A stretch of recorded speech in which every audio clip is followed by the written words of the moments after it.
अस्सलाम वालेकुम viewers, welcome back to my YouTube channel daily tips with Asma. Gulnain नाम का शुमार लड़कियों के नामों में होता है। गुलनैन एक इस्लामी नाम है। गुलनैन नाम की इब्तदाई तारीख उर्दू ज़बान से निकलती है। गुलनैन नाम की लड़कियों के लिए खुशकिस्मत नंबर 7 माना जाता है। गुलनैन नाम की लड़कियों में ज़्यादातर मिलनसार तबीयत की लड़कियां पाई जाती हैं। गुलनैन नाम की लड़कियां एक दूसरे से मिलना जुलना काफ़ी पसंद करती हैं। गुलनैन नाम का शुमार इंटरनेट पर सबसे ज़्यादा सर्च होने वाले नामों में से होता है। गुलनैन नाम की लड़कियों के लिए खुशकिस्मत दिनों में इतवार और मंगल का दिन शामिल है। गुलनैन नाम का मतलब है गहरी आँखों वाली।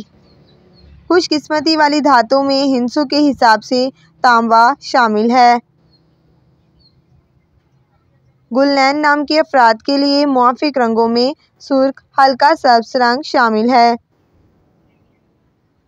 गुलनैन नाम की लड़कियों के लिए खुशकिस्मत पत्थरों में पुखराज पत्थर शामिल है।